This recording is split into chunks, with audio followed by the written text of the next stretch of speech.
Hey gang, this is Dwayne from ITMasterKey.com, and today we're going to talk about 5 things that you have to do whenever somebody leaves your organization.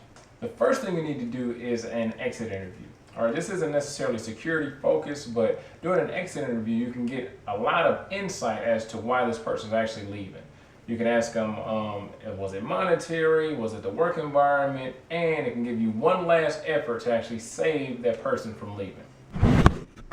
Hey! So the next thing you need to do is actually escort them out of the building, especially if they're leaving against their own will. Imagine if you got a pissed off IT guy and you just say, hey man, you suck, we need to part ways, and you just tell him, go ahead and get out.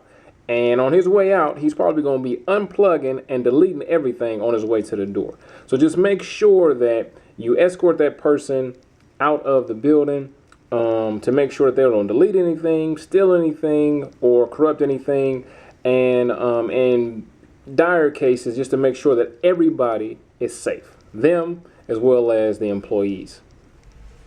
The next thing that you want to do is actually take everything away from them. So if they have key cards, badges, regular keys to get inside the building, make sure you take all those things away so they don't have access to that stuff once they leave the organization. Not saying that they would do anything malicious, but just in case they do, they won't have access to anything because you took in their ID badges, their key cards, everything that will give them access to your organization. Now, if you've taken their badges and keys, make sure that you actually change all of the locks, change all the passwords, and change all the pins. This is one step that a lot of organizations forget about, because if you keep all the keys the same, they could have made copies of the keys. If you keep the passwords the same, they can come back and download Microsoft Excel or download different copies of files and folders, so on and so forth. So just make sure to keep your organization safe that you change all those things. It's a pain in the ass, but it's something that you have to do.